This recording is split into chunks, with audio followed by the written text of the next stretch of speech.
Dígame ahí si se ve la pantalla. Sí, sí, se ve. Perfecto. Bien.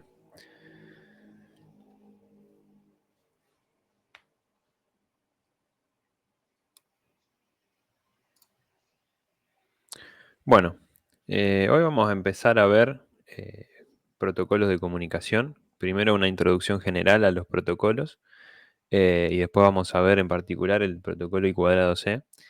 Y en general, de acá en adelante, en todo lo que resta de la materia, vamos a ir viendo distintos protocolos de comunicación, que existen muchos porque hay muchos usos diversos para los protocolos de comunicación y bueno, cada uno se adapta a una necesidad específica.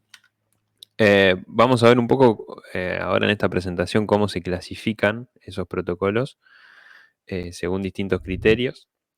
Y bueno, acá tienen en la presentación bibliografía complementaria. Eh, ¿Para qué se usan los protocolos de comunicación? Bueno, nosotros lo vamos a usar porque el micro necesita intercambiar datos con otros componentes del sistema.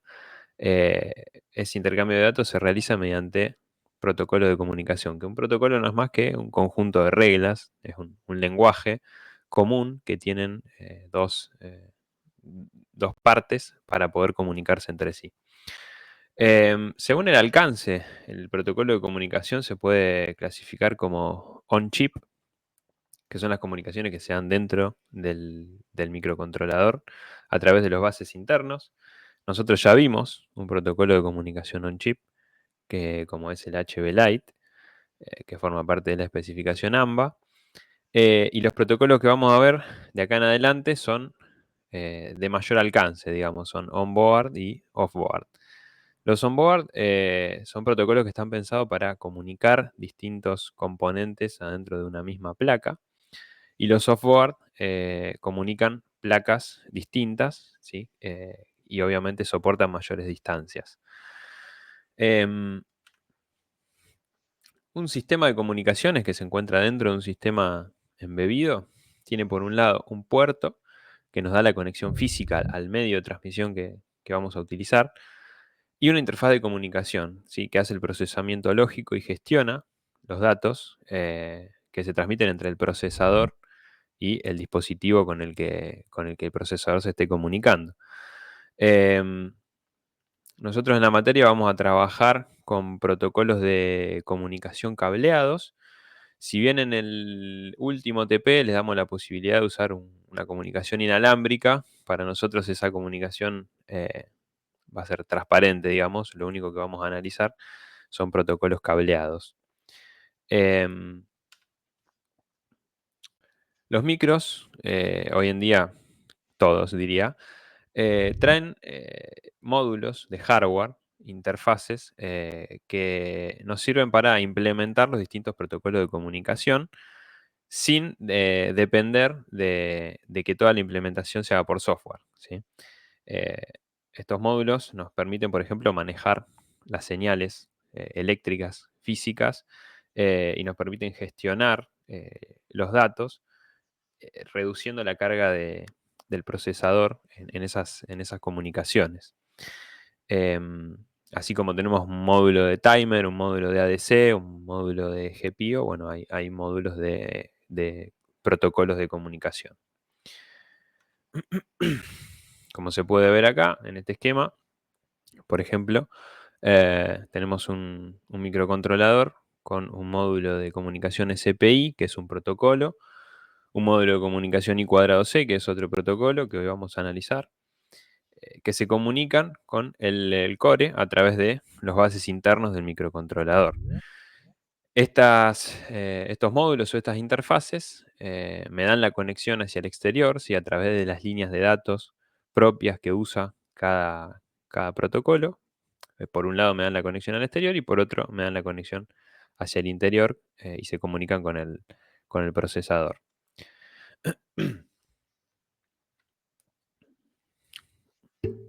En nuestro caso, si las interfaces que nosotros vamos a ver fueron diseñadas para comunicarse por un lado con los bases AMBA y por otro lado se comunican con el exterior a través de los protocolos de comunicación específicos.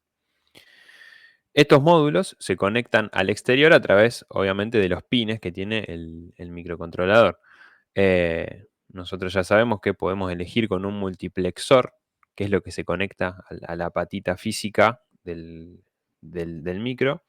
Y bueno, se pueden elegir, obviamente, la conexión a los módulos de comunicación. Entonces, estos módulos se encargan también de manejar la parte física, si se quiere, de manejar los pines. Bueno, lo que les decía antes, un protocolo es básicamente un conjunto de reglas, es un lenguaje que permite que dos dispositivos se comuniquen entre sí y que se entiendan. Un estándar de comunicación incluye un protocolo y además incluye especificación de señales y de circuitería adicional que se requiera para que la comunicación sea posible. Desde un punto de vista de la gestión de datos, podemos dividir a los protocolos de comunicación en protocolos paralelos y protocolos series. En los protocolos paralelos, todos los bits de una palabra, o vamos a decir algunos bits de una palabra, porque pueden no ser todos, se transmiten al mismo tiempo, ¿sí? Cada bit tiene su propio cable, para ser explícitos. Cada bit tiene su propia línea y se transmiten n bits al mismo tiempo, ¿sí? Por n líneas, obviamente. Esto nos da la ventaja frente a los protocolos serie de que las transacciones obviamente son más rápidas, porque a la misma velocidad de transmisión de bits por una única línea, con un protocolo paralelo transmito n bits, n veces bits que en un protocolo serie. Pero por otro lado, la desventaja que tienen los protocolos paralelos es que necesitamos muchos pines, ¿sí? Por ejemplo, si tenemos un protocolo paralelo de 8 líneas de datos, también vamos a transmitir 8 veces más rápido que un protocolo serie, si funcionan a la misma velocidad, pero vamos a usar 8 veces más pines, ¿sí? O 8 pines más para los datos, 7 pines más para los datos. Em, Por otro lado, los protocolos serie tienen la desventaja, si se quiere, de que a la misma velocidad de funcionamiento las transacciones son más lentas, pero está la ventaja de que se requieren pocos pines. Hoy en día, donde los circuitos integrados cada vez tienen mayor nivel de integración y donde se busca que cada vez sean más pequeños, se están utilizando cada vez más los protocolos serie, ¿sí? Porque las desventajas ya no son tan notorias, sobre todo la desventaja de la velocidad, porque podemos aumentar la velocidad de transmisión transmitiendo los bits más seguidos, si se quiere. Entonces ganamos por el lado de que tenemos tamaños más reducidos, usamos menos pines y el tema de la velocidad se compensa con que cada vez los circuitos integrados pueden funcionar más rápido.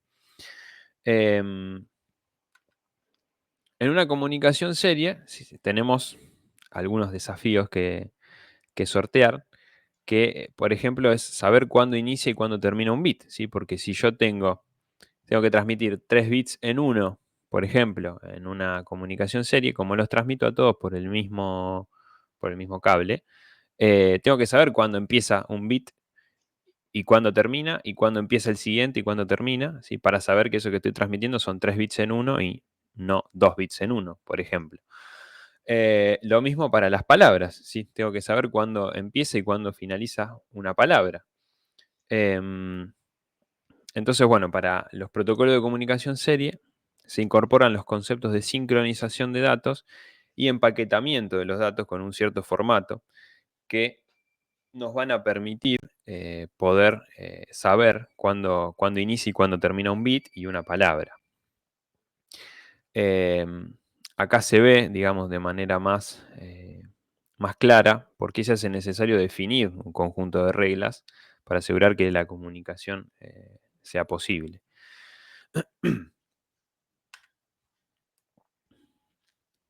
Bueno, como parámetros generales de una comunicación serie, podemos decir que se caracteriza por el protocolo de acceso al medio, es decir, cómo los distintos dispositivos que acceden a un medio común, ¿sí? Que puede ser un cable, como en los casos que vamos a estudiar nosotros, o un medio inalámbrico, cómo esos dispositivos se las arreglan para poder acceder todos al medio y no pisarse entre sí.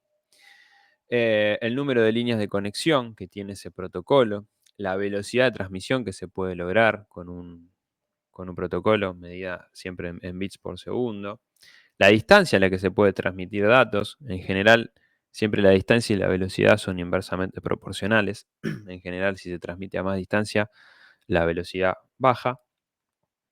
La cantidad de dispositivos que pueden conectarse y el direccionamiento que se utiliza para los dispositivos, ¿sí? Porque si yo tengo muchos dispositivos conectados al mismo medio y le quiero hablar a uno en particular, tiene que haber algún método, alguna forma de direccionar esa comunicación hacia ese dispositivo particular. En las comunicaciones serie también podemos tener una señal de reloj o podemos no tenerla, ¿sí? Si la comunicación tiene una señal de reloj, se dice que es una comunicación sincrónica. Em, Esta señal de reloj va en una línea separada que la línea de datos y es común entre quien emite y quien recibe el mensaje. Lo que se logra con la señal de reloj es una forma simple de sincronizar el emisor y el receptor, ¿sí? Porque si comparten una señal común, los dos están sincronizados por esa señal. Los bits se transmiten, obviamente, un bit por ciclo de reloj. En cambio, existen comunicaciones serias que no tienen una señal de reloj, ¿sí? Que solamente tienen líneas de datos. Em, en este tipo de comunicaciones, que se llaman asincrónicas, es un poco más difícil establecer la sincronización y se establecen de antemano requerimientos de tiempo para poder identificar los datos correctamente, ¿sí? Es decir, el emisor y el receptor se ponen de acuerdo de antemano, de alguna manera, en la velocidad a la que se van a transmitir los datos. Bueno, esto es lo que les decía, ¿sí? Se requiere que se acuerde entre el emisor y el receptor el baud rate, que es básicamente la cantidad de bits que se transmiten por unidad de tiempo. Em, y como no hay un reloj común, cada uno de los dispositivos trabaja con su propio clock, ¿sí? Es decir, si yo acuerdo de antemano que voy a transmitir a un baud rate de 1000 bits por segundo, esos dispositivos trabajarán con un reloj de 1 kilohertz, si se quiere, en la recepción. No, no es así exactamente, pero lo estoy haciendo gráfico. Pero como son relojes separados, ¿sí? Obviamente los relojes tienen tolerancia, entonces a lo mejor el de un dispositivo no tiene 1 kilohertz, sino que tiene 990 Hz y el de otro tiene 1010 Hz. Entonces, esos dispositivos se pueden llegar a desincronizar si la diferencia entre sus relojes es muy grande. Entonces se establecen rangos de tolerancia y se introducen algunos mecanismos para detectar errores y para poder sincronizar a estos dispositivos. ¿Sí? ¿Alguien quiere decir algo?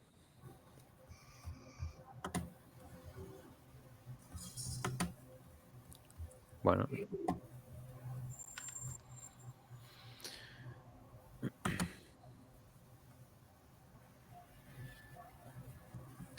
Acá podemos ver un ejemplo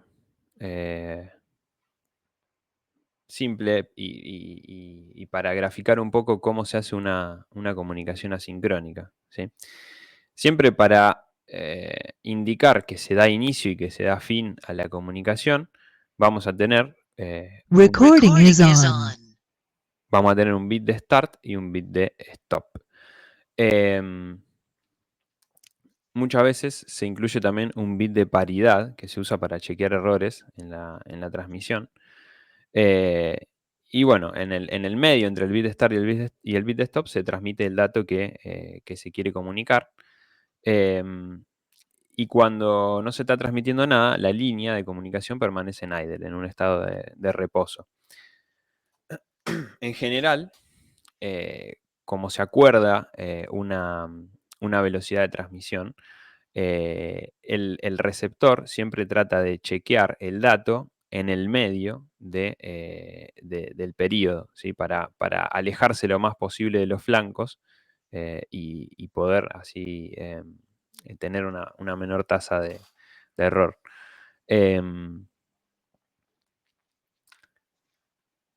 Les voy a preguntar, ¿saben lo que es un bit de paridad y cómo se usa? ¿Lo vieron en alguna otra materia, en algún Sí, momento? en algún momento lo hemos visto, pero ahora de memoria no te sé decir cómo funciona. Bueno, Si no me equivoco, sí. puede ser que se haga como un AND entre todos los bits y según si da par o impar se pone. Sí, es más simple que eso en realidad.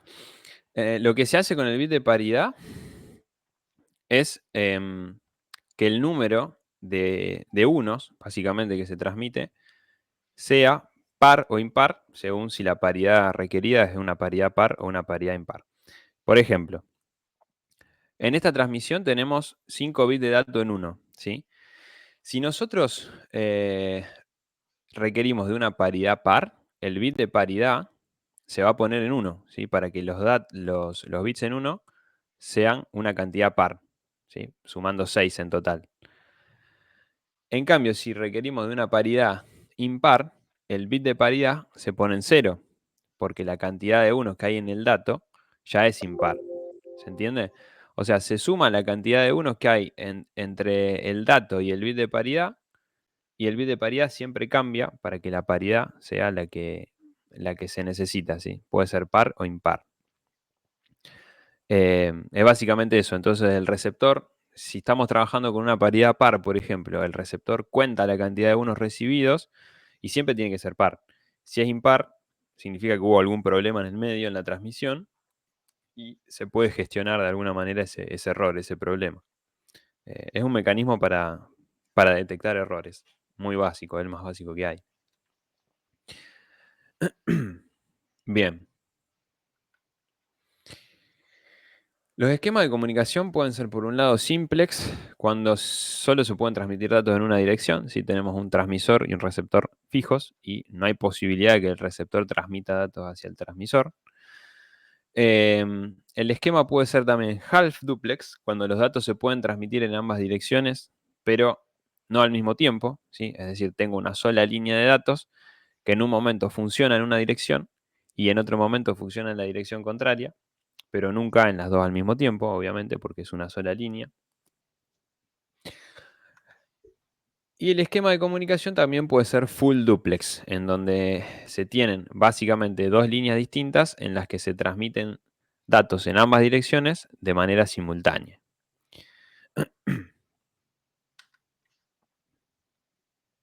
Bueno, y acá tenemos un pequeño ejercicio, ¿sí? Si tenemos una comunicación serie asincrónica, cuya velocidad de transferencia es de 4800 baudios, es decir, 4800 bits por segundo, que incluye un bit de start, un bit de stop, 8 bits de datos y uno de paridad, es decir, incluye 8 más 3, ¿sí? 11 bits. Nos pregunta acá, ¿cuál es la duración de la transmisión del dato? Y si podemos determinar, viendo esta imagen o esta señal, qué tipo de paridad se está utilizando en la comunicación. A ver quién me puede responder.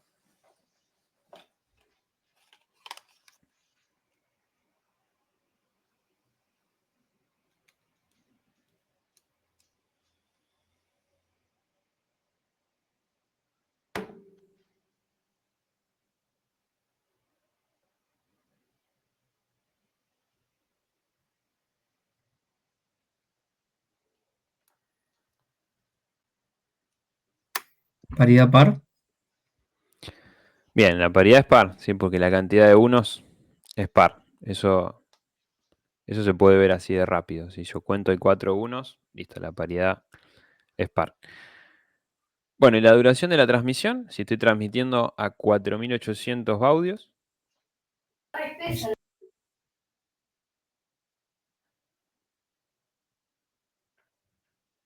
¿tendríamos que contar todos los bits o solo los de datos? O sea, los de paridad y los de estar también, o solo los de datos. Es buena la pregunta. Sí, contamos todos los bits em, porque, digamos, forman parte de la trama que se transmite. Entonces, como la pregunta Claro. va Sería a, 11 sobre 4800. claro, 11 sobre 4800. Perfecto. Que son algo así como 2,3 milisegundos. ¿Sí? Bueno, bien.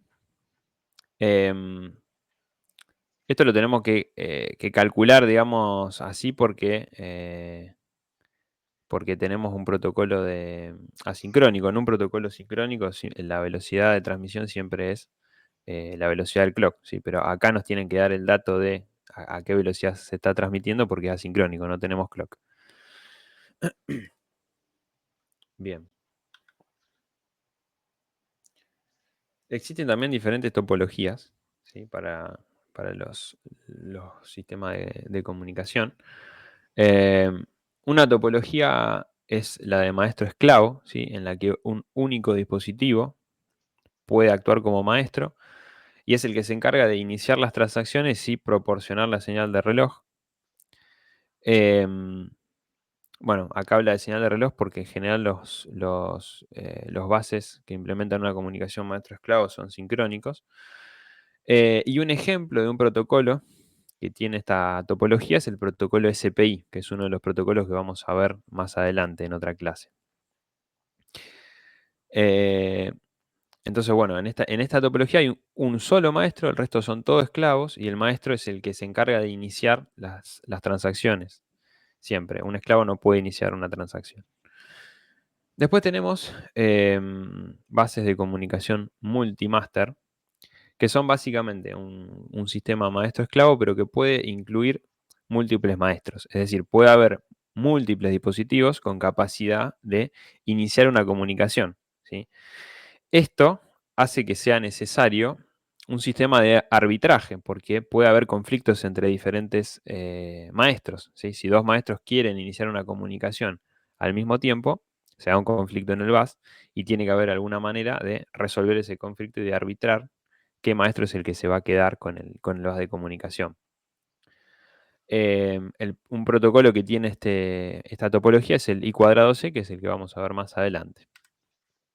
Después tenemos protocolos de comunicación punto a punto, en los que los dispositivos que se comunican son pares, es decir, no hay ninguna relación de maestro-esclavo.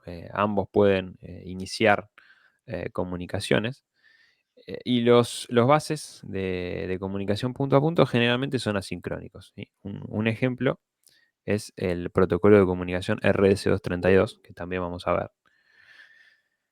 Y después tenemos los bases o la topología multipunto, ¿sí? Que es básicamente una punto a punto, pero con más de dos dispositivos. Permite una comunicación bidireccional sobre el mismo conjunto de líneas y un ejemplo es el protocolo RS485, que también vamos a ver más adelante en otra clase. Bueno, según el tipo de enlace, la comunicación se puede clasificar como balanceada o sin balance, ¿sí? Una comunicación con líneas sin balance básicamente se refiere a que la tensión en la línea que transporta los datos siempre se referencia a masa, ¿sí? Es decir, la información viaja en la tensión que hay en esa línea de datos con referencia a masa, respecto a masa. Por otro lado, en las líneas balanceadas, se usan dos líneas para transmitir un mismo dato y la información viaja en la diferencia de tensión entre esas dos líneas, ¿sí? No hay referencia con masa, ¿sí? Es simplemente la diferencia entre las dos líneas nos da el dato, si es un 0 o un 1. Fíjense que cuando nosotros tenemos una comunicación sin balance, es necesario tener una masa común entre el emisor y el receptor, ¿sí? Además de la línea de datos, de la línea de clock, de todas las líneas que viajen, tiene que ir una línea o una masa común entre el emisor y el receptor. En cambio, si se tiene una comunicación balanceada, no es necesario que haya una masa común, ¿sí? Porque la información viaja en la diferencia de tensión entre esas dos líneas. Em, la ventaja que tienen las líneas balanceadas es que presentan una mayor inmunidad al ruido, porque el ruido, si se induce por igual en ambas líneas, como lo que se hace es la diferencia de tensión en esas dos líneas para sacar el dato, la diferencia de algo que se sumó por igual en ambas me termina dando 0, entonces es como que el ruido se termina cancelando. La desventaja obviamente es que necesito más líneas, más cables para transmitir el mismo dato.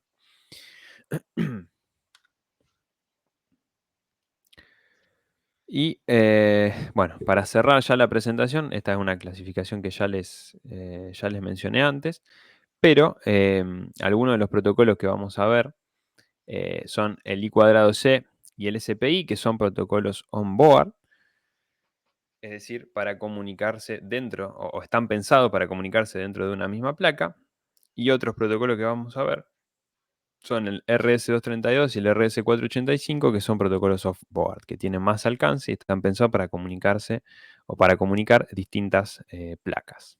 ¿Sí? Bien, hasta acá con la introducción a los protocolos de comunicación.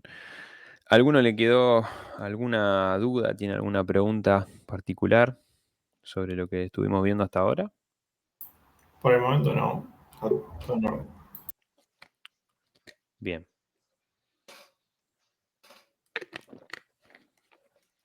Bueno,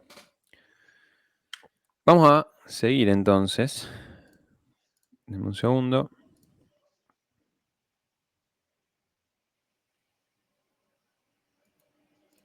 Vamos a seguir ahora con el protocolo I²C.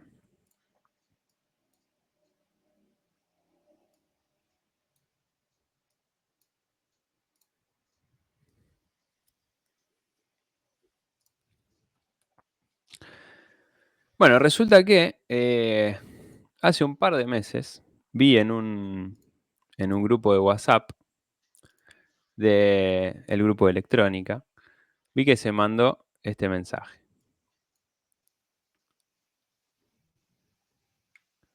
Mandaron un reel y ponían 1000 veces mejor que Digital 2.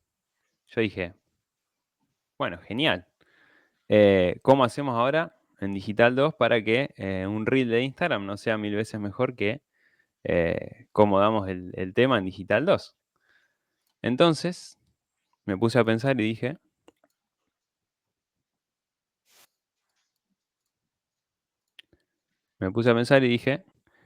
listo, si pasamos el video en Digital 2, no puede ser mejor el video que la clase de Digital 2, porque ya la clase de Digital 2 incluye el video.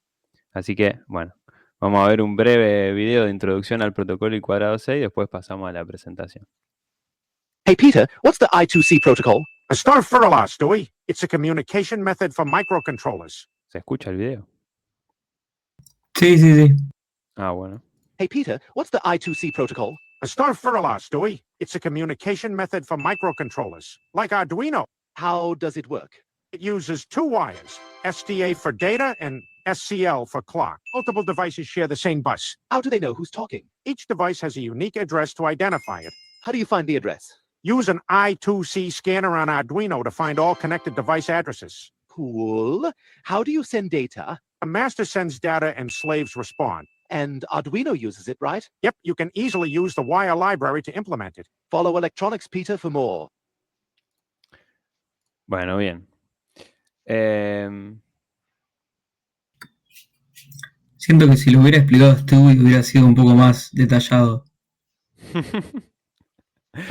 Bien, no, bueno, es un video muy cortito, pero nada, explica muy rápidamente los conceptos básicos de I²C. ¿Sí? Hay mucho más que eso, ahora lo vamos a ver. Pero como pudimos ver, es un protocolo que tiene dos líneas de comunicación y en la que muchos o múltiples dispositivos se pueden conectar al mismo bus. De esta manera, como necesitamos direccionar a los dispositivos, tenemos una dirección única para cada uno que está conectado al bus. ¿Sí? Si tiene una línea de datos y una línea de clock, ¿será un protocolo sincrónico o asincrónico? Sincrónico. Claramente, un protocolo sincrónico. Ahí ya podemos ver que con poca información ya podemos ir viendo de qué tipo es cada protocolo. Bien.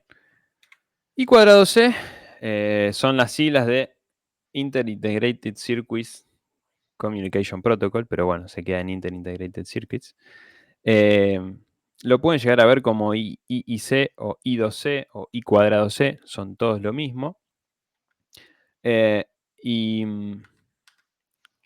Bueno, básicamente es un protocolo que diseñó Philips a principios de los años 80, pensado para conectar circuitos integrados, como lo dice su nombre. Es un bus de comunicación que tiene múltiples maestros, como les había mencionado antes en la otra presentación. Se pueden conectar varios chips al mismo bus. E inicialmente se diseñó para llegar a velocidades de hasta 100 kilobits por segundo, pero hoy en día se pueden alcanzar velocidades de hasta 4 megabits por segundo utilizando este protocolo. Bueno, el bus de comunicaciones es un bus serie sincrónico, es decir que se tiene una señal de reloj común entre todos los dispositivos que se conectan al bus y está formado por dos hilos. SDA, que es la línea de datos, y SCL, que es la línea de reloj. Y obviamente, como es un protocolo que no tiene balance, se requiere una referencia común de masa entre todos los dispositivos que estén conectados a ese bus. Tenemos básicamente tres velocidades de transmisión. Una estándar, que es la primera para la que fue diseñado este bus, que llega hasta 100 kilobits por segundo. Una fast, que llega hasta 400. Y una high speed, que se puede llegar hasta 3 o 4 megabits por segundo. Bien, como explicó también el video, cada dispositivo tiene una dirección única, es decir, el modo de direccionamiento en este protocolo de comunicación es mediante una dirección única para cada dispositivo, que después vamos a ver cómo se usa. La distancia y el número de dispositivos que se pueden conectar está limitada básicamente por la capacidad del bus, que por especificación tiene que ser inferior a 400 picofaradios. Y con esta capacidad normalmente se pueden lograr distancias de hasta 2 o 3 metros. Ustedes saben que a medida que vamos alargando un cable, la capacidad de ese cable, o entre ese cable y el de masa, aumenta, ¿sí? Entonces esta capacidad es lo que me va a terminar limitando la distancia máxima a la que yo puedo transmitir datos. Ahora un poquito más adelante vamos a ver bien por qué. El protocolo para acceder al bus es de maestro esclavo. Y cuadrado C soporta multimaestro, es decir, puede haber más de un máster conectado al bus. Y es una comunicación half duplex, o sea, los dispositivos pueden transmitir o recibir datos, pero no al mismo tiempo. Siempre los maestros del bus son los que inician y finalizan las transferencias, direccionan a los esclavos y nos dan la señal de reloj. Y bueno, también indican el sentido en el que va a ir la transacción. Es decir, los maestros son los que controlan toda la transacción y los esclavos simplemente actúan en base a lo que les dice el maestro. Yendo un poco a la especificación eléctrica de cómo se conectan los dispositivos al bus, vemos que la conexión tanto para la línea de datos como para la línea de clock es mediante un colector abierto, ¿sí? Bueno, acá se ve el colector abierto, que es el que se usa para poner datos en el bus, y el buffer de entrada, que es el que se usa para leer el bus, ¿sí? Pero bueno, como la conexión esta de lectura es de alta impedancia, ¿sí? Lo que nos interesa ahora es analizar esta conexión a colector abierto. Como todos los dispositivos se conectan mediante un colector abierto, sí o sí es necesario poner resistencias de pull-up en las dos líneas del bus y cuadrado C, ¿sí? Si no, la comunicación no anda, no hay datos en el bus si no pongo estas resistencias de pull-up. porque los dispositivos simplemente cierran contra masa, ¿sí? Bueno, acá se ve también que la especificación nos dice que la capacidad máxima que puede añadir un dispositivo es de 10 picofaradios. Y típicamente los valores de pull-up que se usan son entre 2K y 10K.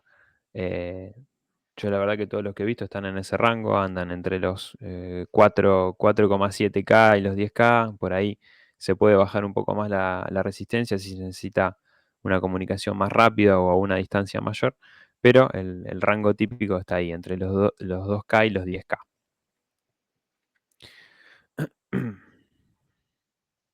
Bueno, ¿por qué se usa una conexión a colector abierto? Bien, por un lado porque nos permite conectar varios dispositivos a una misma línea sin que haya un cortocircuito, ¿sí? Porque lo único que hacen los dispositivos es todos cerrar contra masa.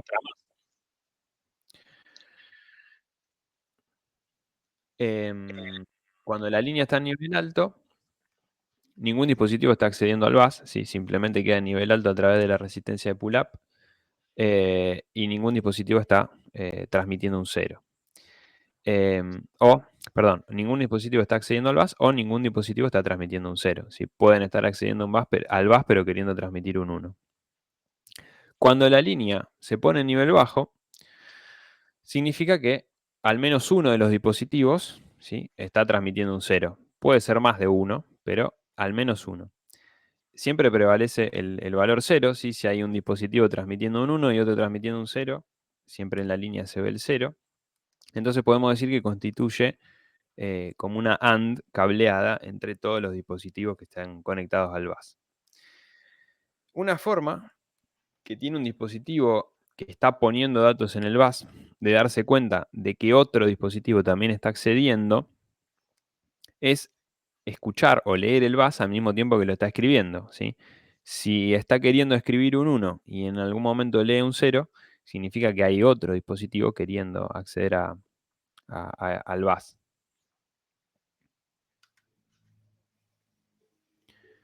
Bueno, y acá está el inconveniente que les mencionaba antes con la capacidad de la línea.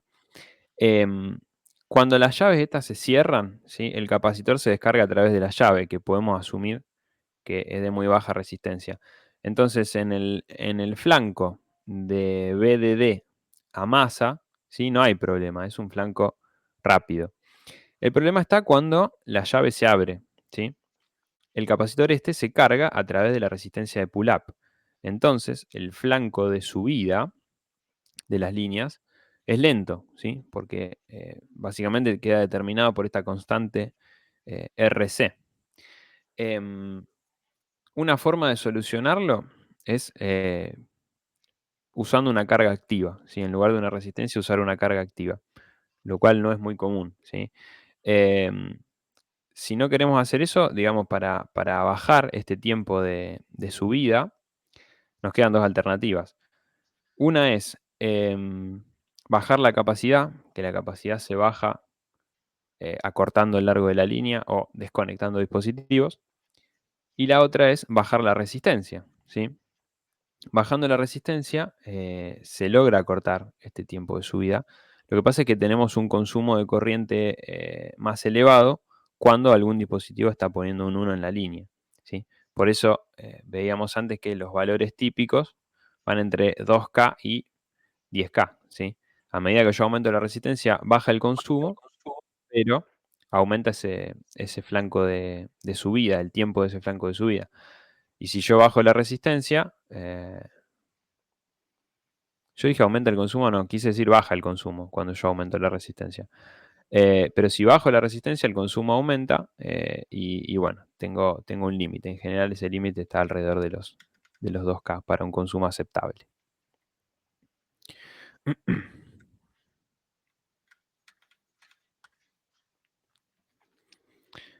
Bien, acá teníamos un poco más de lo mismo.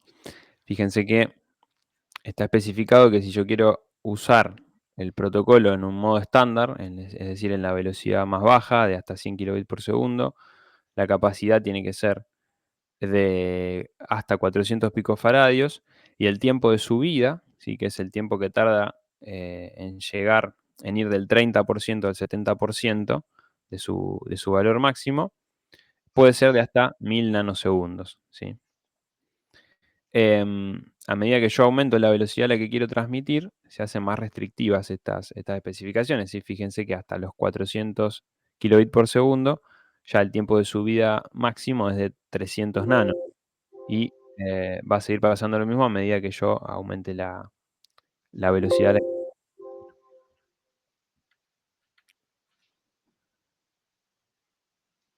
Bueno, acá tenemos una primera regla de este protocolo de comunicación, y es que la línea de datos, la línea SDA, siempre tiene que permanecer estable cuando la línea de clock, la SCL, está en alto, ¿sí? Y solo puede cambiar cuando el clock está en bajo, ¿sí? Esta es una regla, se especifica por protocolo y tiene que ser así siempre. Hay dos situaciones en las que esta regla se rompe, y es para indicar el inicio y el fin de una transferencia de datos, ¿sí? Acuérdense, nosotros teníamos en las líneas una resistencia de pull-up, es decir, que cuando nadie está accediendo al bus, el valor de tensión en ambas líneas es 1, es un valor alto. Cuando la línea esté en idle, va a ser ese, y cuando se quiera iniciar una comunicación, lo que va a hacer el maestro, ¿sí? Que es el que inicia las comunicaciones, ¿sí? Solamente el maestro o alguno de los maestros que haya en el bus, si es que hay más de uno, es poner en el bus una condición de start, ¿sí? Que es cambiar la línea SDA cuando SSL está en alto, ¿sí? La única forma de cambiarla que tiene es ponerla en bajo, ¿sí? Porque la línea ya venía en alto. Entonces, la condición de start va a consistir en un flanco de bajada en la línea SDA cuando SSL está en alto, ¿sí? La condición de stop, por el contrario, es un flanco de subida en SDA cuando SSL está en alto. Porque básicamente lo que se busca es volver a dejar la línea en su estado idle para la próxima comunicación que se haga. Entonces, se vuelve a dejar en su estado idle en alto, y el flanco este de subida se da cuando la línea SSL está en alto. Eso indica una condición de stop. Todas las transferencias ocurren entre un start y un stop, ¿sí? Y siempre el start y el stop lo pone en el bus un maestro, ¿sí? En el resto de la comunicación, ninguna de estas condiciones puede ocurrir, sino que la línea SDA se tiene que mantener estable siempre cuando SSL esté en alto y cambiar solamente cuando SSL esté en bajo.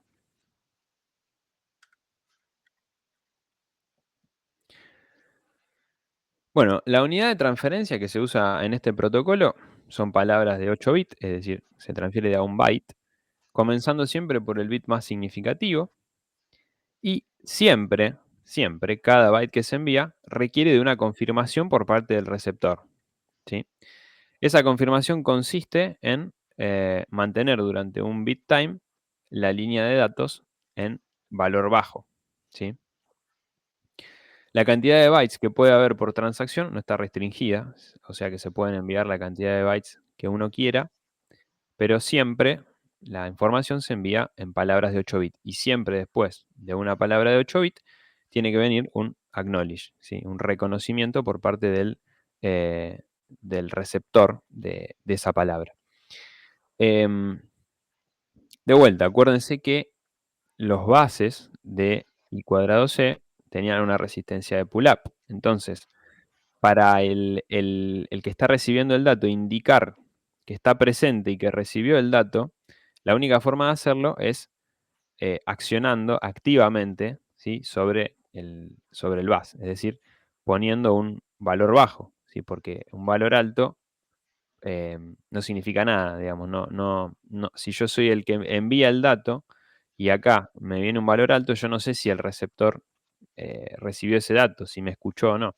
En cambio, con un valor bajo yo lo sé con certeza. Entonces el acknowledge siempre es un 0, ¿sí? Que viene después del byte. Esto se repite siempre, ¿sí?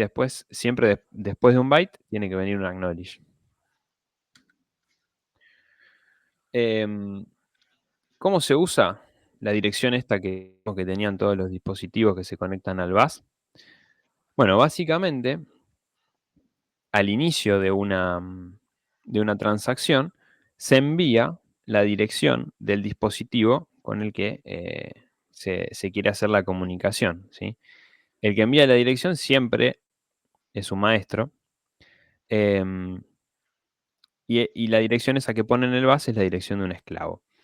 En general, la gran mayoría de los dispositivos tienen una dirección de 7 bits.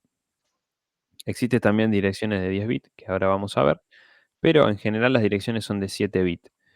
Y en el bit que me queda en la trama, porque acuérdense que siempre se mandan de a bytes, de a 8 bits, el maestro es el que indica si la operación que se va a realizar es de lectura o de escritura, ¿sí? Si el bit ese está en 1, la operación es de lectura. Es decir, que el maestro espera recibir información del esclavo. Y si el bit ese está en 0, la operación es de escritura, lo que significa que el maestro va a enviar información hacia el esclavo, ¿sí? Acuérdense que es un bus bidireccional, pero half duplex, es decir, se puede comunicar solo en una dirección a la vez. Obviamente, después de que el maestro envía la dirección y envía el bit de lectura o escritura, el esclavo tiene que responder con un acknowledge, ¿sí? Siempre después de que se envíe un byte, tiene que venir un acknowledge. En las direcciones de 7 bits, los primeros 4 son fijados por el I2C Bus Committee, que es el que regula esto. Y los últimos 3 pueden ser fijos o pueden definirse en el circuito mediante pines.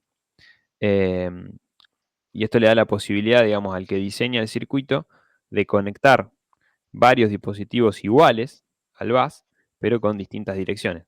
Acuérdense que cada dispositivo o cada esclavo que se conecta al bus tiene que tener una dirección distinta. Entonces, si yo quiero conectar, por ejemplo, 2 memorias EEPROM, como la que se ve acá, al mismo bus y cuadrado C, si tienen por defecto de fábrica la misma dirección, no las puedo conectar. Pero si tienen pines con los que se puede configurar esa dirección, les puedo poner direcciones distintas y puedo conectar 2 memorias tranquilamente.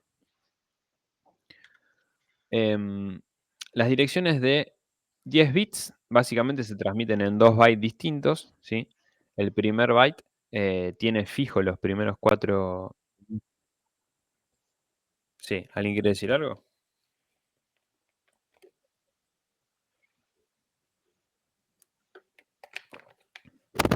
Bueno, hay alguien con el micrófono abierto ahí, no sé si... Ahí está. No hay problema. Bien, entonces las direcciones de 10 bits se transmiten en 2 bytes diferentes, ¿sí? En el primer byte se transmiten 2 bits de esa dirección, más el bit de lectura-escritura, y en el segundo byte se transmiten los bits restantes, ¿sí? Y siempre los primeros bits de este primer byte tienen esta forma, son 1, 1, 1, 1, 0. Cuando se transmite el primer byte, ¿sí? Pueden dar acknowledge más de un dispositivo, porque pueden tener estos primeros bits iguales, ¿sí? En su dirección. Entonces, más de un dispositivo puede dar acknowledge. Ahora, cuando se terminan de transmitir toda la dirección con los 8 bits restantes, solo un dispositivo tiene que dar acknowledge. Si el bus lo diseñamos bien y pusimos todos dispositivos con direcciones distintas, solo uno tiene que dar el acknowledge. Estos dos tipos de direcciones son compatibles entre sí, es decir, que en un mismo bus pueden existir dispositivos con direcciones de 7 y de 10 bits.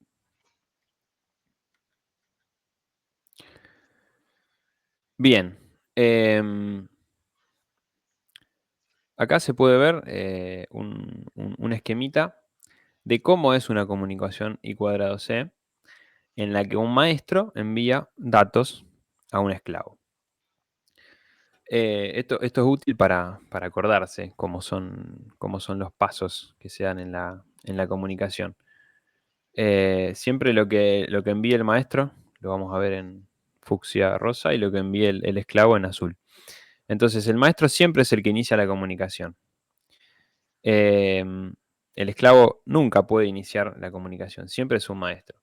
También el maestro siempre es el que pone la dirección del esclavo en el bus y da la orden de escritura o de lectura, que en este caso es de escritura, porque es el maestro el que va a enviar los datos hacia el esclavo. Y una vez que termina de enviar la dirección y la orden de escritura, el esclavo responde con una señal de acknowledge. Después de que el maestro recibe el acknowledge, empieza a enviarle datos al esclavo. Acá no hay una cantidad máxima definida de datos que se pueden enviar, ¿sí? Lo único que nos define el protocolo es que los datos se tienen que enviar de a bytes, ¿sí? En paquetitos de a bytes. Y a cada paquetito de un byte, el esclavo va a responder siempre con un acknowledge. Cuando el maestro terminó de enviar todos los datos que quería, pone una condición de stop en el bus y termina la comunicación, ¿sí? De vuelta, la condición de stop siempre la pone el maestro. Nunca un esclavo va a poner una condición de stop en el bus.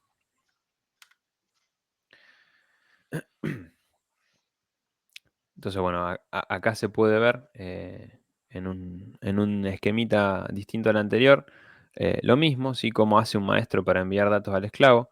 Primero pone el bit start, después pone la dirección del esclavo al que le quiere hablar, después indica el tipo de transacción, si es de lectura o de escritura, en este caso de escritura.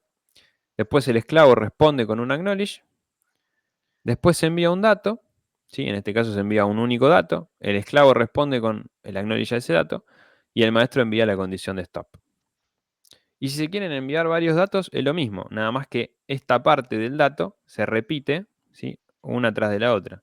Se envía un dato, se recibe un acknowledge. El maestro envía un dato, el esclavo pone un acknowledge.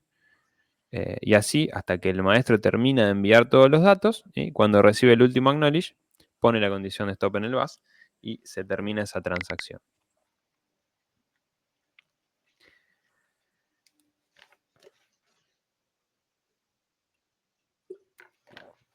Ahora, si el maestro quiere leer datos desde el esclavo, la operación no va a ser de escritura, sino de lectura, ¿sí?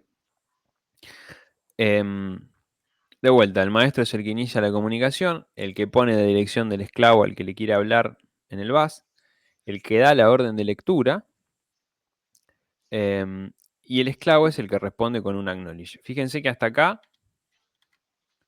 las dos transacciones son iguales, nada más que esta tiene una orden de escritura y esta una de lectura. Acá es donde cambia. Ahora es el esclavo el que envía los datos, ¿sí? El esclavo es el que le envía los datos al maestro y el maestro es el que responde con un acknowledge a cada dato enviado por el esclavo.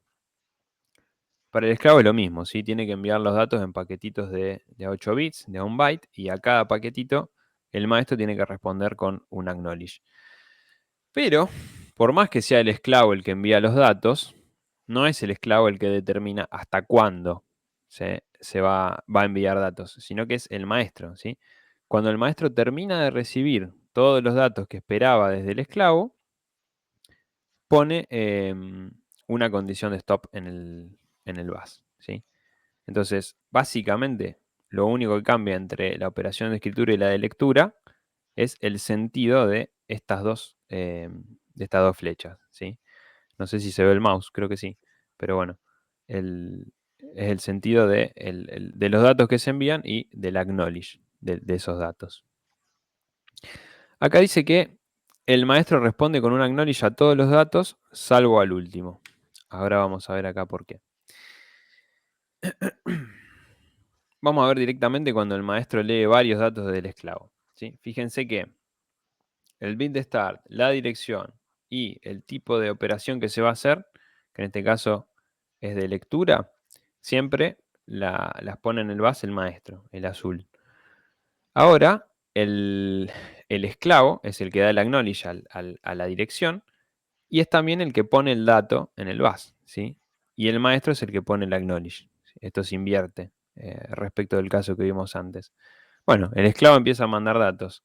Manda un dato, el maestro le da un acknowledge. Manda otro dato, el maestro le da un acknowledge. Manda otro dato y cuando el maestro ya recibió todos los datos que quería recibir, no manda el acknowledge, ¿sí? Pone en el bus una condición de no acknowledge, que si recuerdan era dejar la línea de datos en alto, ¿sí? El acknowledge era ponerla en bajo. Entonces el maestro pone un no acknowledge en el bus e inmediatamente después pone una condición de stop. Y ahí se termina la transacción, ¿sí?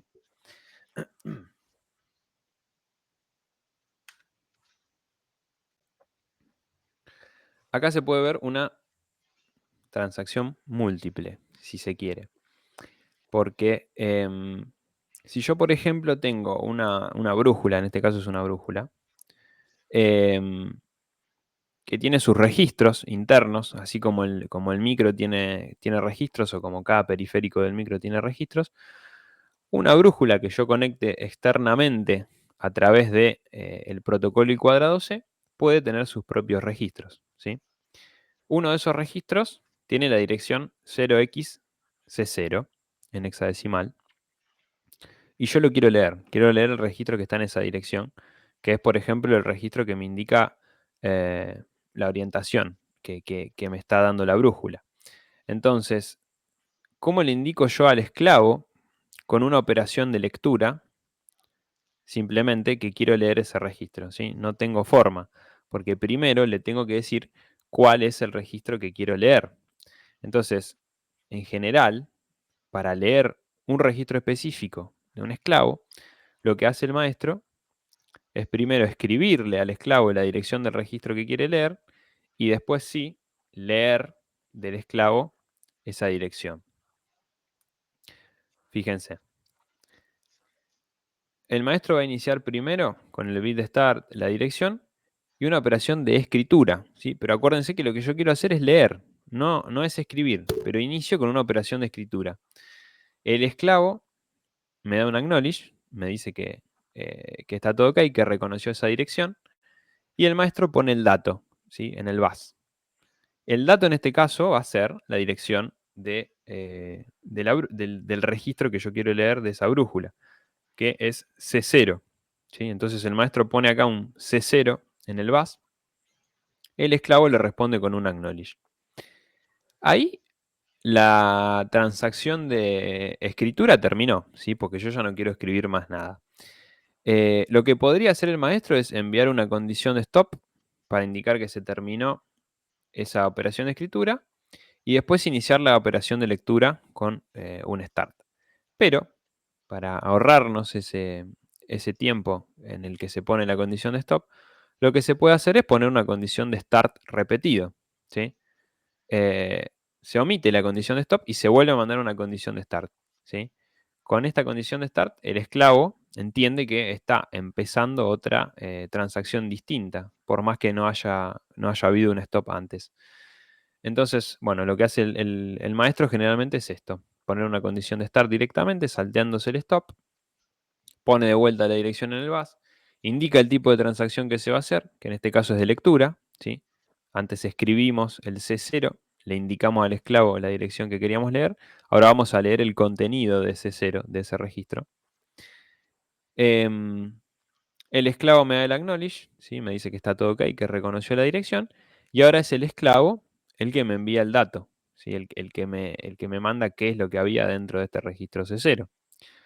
Como el maestro en este caso quería leer un solo byte, ¿sí? Pone un no acknowledge en el bus y manda la condición de stop, ¿sí? Entonces fíjense, tenemos dos transacciones seguidas, una tras de la otra, sin condiciones de stop en el medio, en donde la primera es de lectura y de escritura y la segunda de lectura. Y toda esta transacción, ¿sí? como una transacción más grande, podríamos decir, fue para leer el contenido del registro C0 de esta brújula, ¿sí? ¿Esto quedó claro? O se entendió más o menos, porque si se entendió más o menos lo repasamos porque es importante, ¿sí? Se entendió, pero me queda una duda, no sé si me perdí. Si el, si el maestro no manda acknowledge en el último dato, ¿cómo sabe el esclavo que llega bien? Em, sí, en realidad el esclavo no sabe que llega bien, pero el que gestiona la comunicación es el maestro. Entonces, como el maestro sabe que ya le llegó el último dato que quería, directamente le manda un acknowledge y después manda la condición de stop. Em, sí, tenés razón, el esclavo no sabe si llegó bien o no, pero el esclavo tampoco puede, digamos, decir, ah, llegó mal, lo voy a mandar de vuelta, no, porque el que Claro. gestiona, digamos, toda la comunicación es el maestro. Y está especificado en el protocolo que si por algún motivo no llega un acknowledge, ¿se repita algo? No, no está especificado en el protocolo. Eso, digamos, lo tendría que especificar el que diseña la aplicación en una capa más arriba, si se quiere. Claro, Vos tenés la posibilidad como programador de identificar una condición de error, que puede ser un no acknowledge donde vos esperabas un acknowledge, y de actuar en consecuencia a eso. Pero eso está por fuera del protocolo, digamos, está más arriba. claro, entiendo. Gracias. No, de nada. Bien, ¿los demás? ¿Quedó claro esto? Si hay algo que no quedó claro, que no se entendió, o alguna pregunta que les haya quedado, eh, háganla sin ningún problema.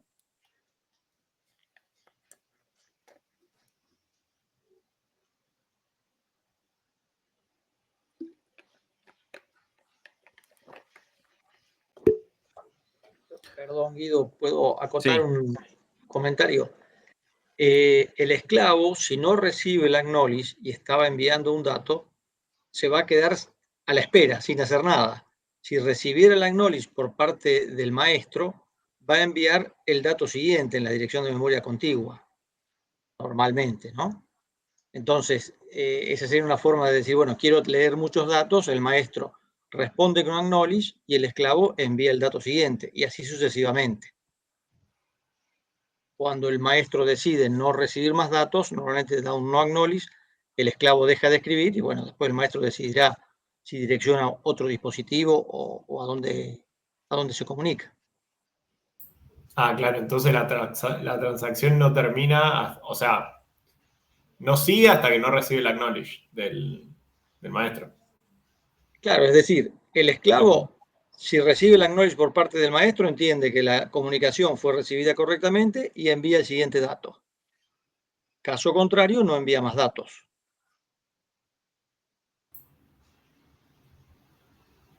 No sé Bien, si fui entiendo. claro. Sí, entiendo. Bueno, perdón por la interrupción. no, al contrario. Gracias, Guille, por la aclaración.